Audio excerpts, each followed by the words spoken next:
Chapter 9 In the Witch's House. And of course, you want to know what happened to Edmund. He had eaten his share of the dinner, but he hadn't really enjoyed it because he was thinking all the time about Turkish delight.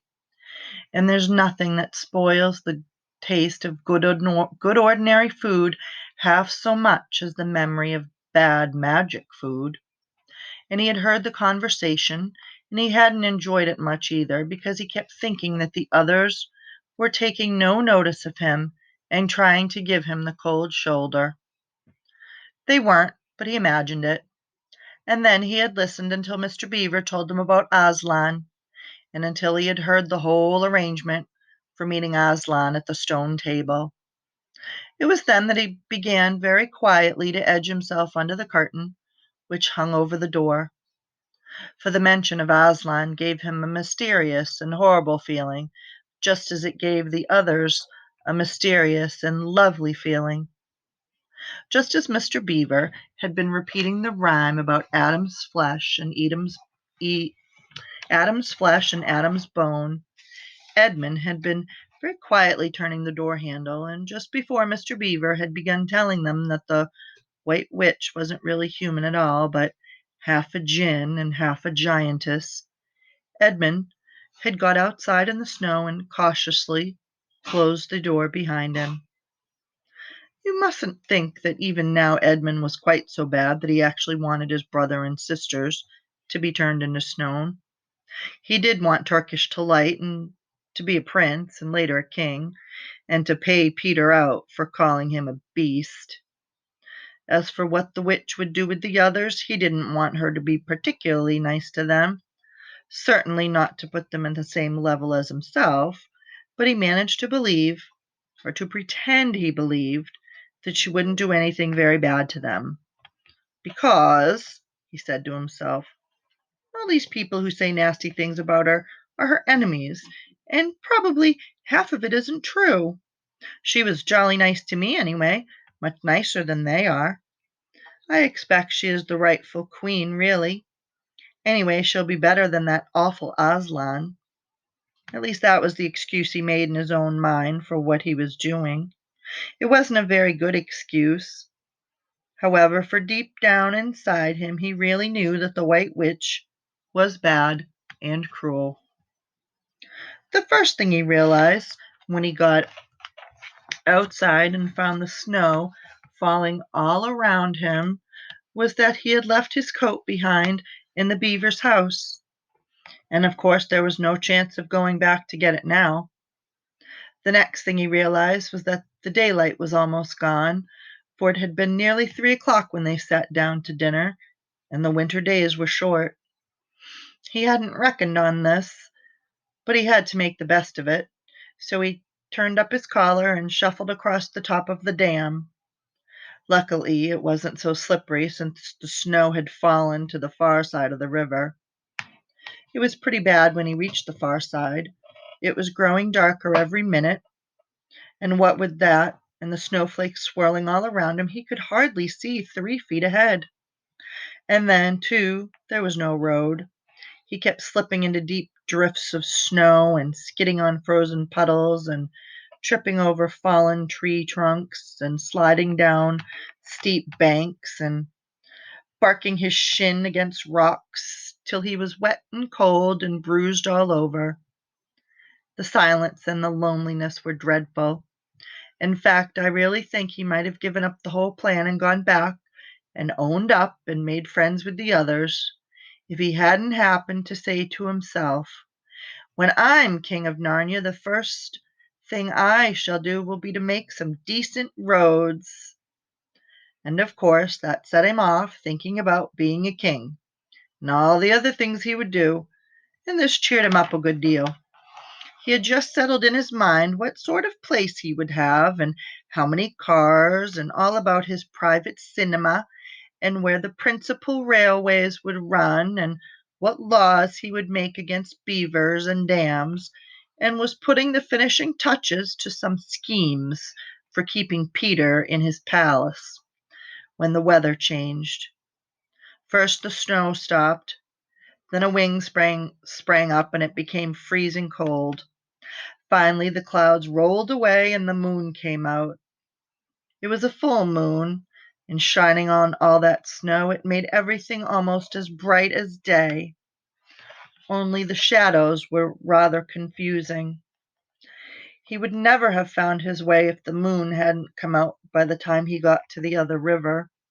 You remember, he had seen when they first arrived at the Beavers, a small river flowing into a great one lower down. He now reached this and turned to follow it up. But the little valley down which it came was much steeper and rockier than the one he had just left, and much overgrown with bushes, so that he could not have managed it at all in the dark.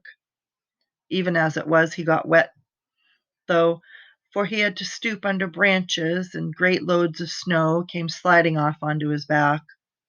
And every time this happened, he thought more and more how he hated Peter, just as if all this had been Peter's fault. But at last he came to a part where it was more level and the valley opened out, and there on the other side of the river, quite close to him, in the middle of the little plain between two hills, he saw what must be the White Witch's house. And the moon was shining brighter than ever, and the house was really a small castle. It seemed to be all towers, little towers with long pointed spires on them, sharp as needles, and they looked like huge dunces' caps or sorcerers' caps, and they shone in the moonlight, and their long shadows looked strange on the snow. Edmund began to be afraid of the house, but it was too late to think of turning back now. He crossed the river on the ice and walked up to the house. There was nothing stirring, not the slightest sound anywhere. Even his own feet made no noise on the deeply new-fallen snow. He walked on, past corner after corner of the house, and past turret after turret, to find the door. He had to go right around to the far side before he found it. It was a huge ark, but the great iron gates stood wide open. Edmund crept up to the arch and looked inside into the courtyard, and there he saw a sight that nearly made his heart stop beating. Just inside the gate, with the moonlight shining on it, stood an enormous lion crouched as if were ready to spring. And Edmund stood in the shadow of the arch, afraid to go on and afraid to go back, with his knees knocking together. He stood there so long that his teeth would have been chattering with cold even if they had not been chattering with fear. How long this really lasted, I don't know, but it seemed to Edmund to last for hours. Then at last he began to wonder why the lion was standing so still, for it hadn't moved 1 inch since he first set eyes on it. Edmund now ventured a little nearer, still keeping in the shadow of the arch as much as he could. He now saw from the way the lion was standing that it couldn't have been looking at him at all. But supposing it turns its head, thought Edmund. In fact, it was staring at something else, namely a little dwarf who stood with its back to it, about 4 feet away. Aha, thought Edmund, when it springs at the dwarf, then will be my chance to escape. But still the lion never moved, nor did the dwarf. And now at last Edmund remembered what the others had said about the White Witch, turning people into stone. Perhaps this was only a stone lion. And as soon as he thought of that, he noticed that the lion's back and the top of its head were covered with snow. Of course it must be only a statue. No living animal would have let itself get covered with snow. Then very slowly, and with his heart beating as if it would burst, Edmund ventured to go up to the lion. Even now he hardly dared to touch it, but at last he put out his hand very quickly and did. It was cold stone, and he had been frightened of a mere statue. With the relief which Edmund felt was so great that in spite of the cold he suddenly got warm all over, right down to his toes, and at the same time there came into his head what seemed a perfectly lovely idea. Probably, he thought, this is the great lion Aslan that they were all talking about. She's caught him already and turned him into stone. So that's the end of all their fine ideas about him. Pooh! Who's afraid of Aslan? And he stood there, gloating over the stone lion. And presently he did something very silly and childish. He took a stump of lead pencil out of his pocket and scribbled a mustache on the lion's upper lip, and then a pair of spectacles on its eyes. And then he said, "Yeah, silly old Aslan, how do you like being a stone? You thought yourself mighty fine, didn't you?" But in the spite of the scribbles on the face of the great stone beast, still looked so terrible and sad and noble, staring up in the moonlight. Edmund didn't really get any fun out of jeering at it. He turned away and began to cross the courtyard. As he got into the middle of it, he saw that there were dozens of statues all about, standing here and there, rather as the pieces stand on a chessboard when it's halfway through a game. There were stone stayers and stone wolves and bears and foxes and catamountains of stone. There were lovely stone shapes that looked like women, but who were really the spirits of trees. There was the great shape of a centaur and a winged horse, and a long, lithe creature that Edmund took to be a dragon. They all looked so strange standing there perfectly lifelike, and also perfectly still in the bright, cold moonlight, that there was an eerie work crossing the courtyard. Right in the very middle stood a huge shape like a man, but as tall as a tree, with a fierce face and a shaggy beard, and a great club in its right hand.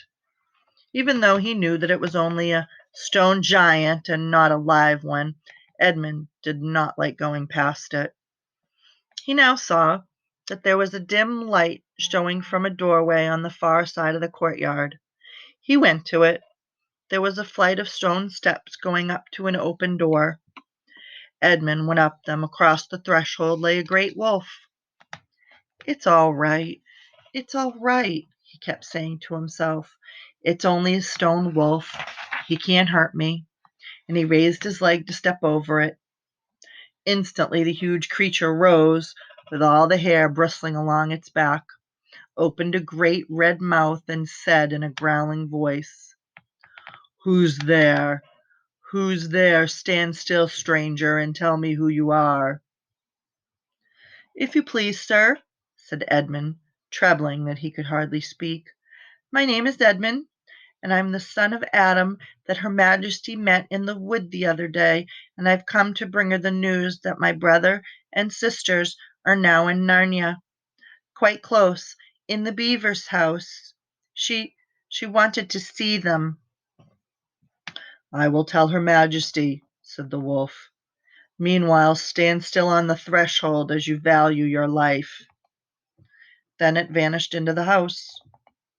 Edmund stood and waited, his fingers aching with cold and his heart pounding in his chest, and presently the grey wolf, Maugrim, the chief of the witches' secret police, came bounding back and said, come in, fortunate favorite of the queen, or else not so fortunate." And Edmund went in, taking great care not to tread on the wolf's paws. He found himself in a long, gloomy hall with many pillars, full, as the courtyard had been, of statues. And the one nearest the door was a little fawn with a very sad expression on its face. And Edmund couldn't help wondering if this might be Lucy's friend. The only light came from a single lamp, and close beside this sat the White Witch. "I'm come, your Majesty," said Edmund, rushing eagerly forward. "How dare you come alone?" said the witch in a terrible voice.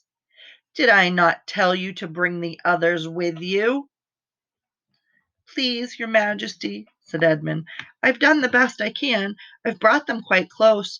They're in a little house on top of the dam just up the river with Mr. and Mrs. Beaver." A slow, cruel smile came over the witch's face. "Is this all your news?" she asked. "No, your Majesty," said Edmund, and proceeded to tell her all he had heard before leaving the beaver's house. "What? Aslan?" cried the queen. "Aslan, is this true? If I find you have lied to me—" "Please, I'm only repeating what they said," stammered Edmund. But the queen, who was no longer attending to him, clapped her hands. Instantly the same dwarf whom Edmund had seen her with before appeared. "Make ready our sledge," ordered the witch, "and use the harness without the bells." And that is the end of chapter 9.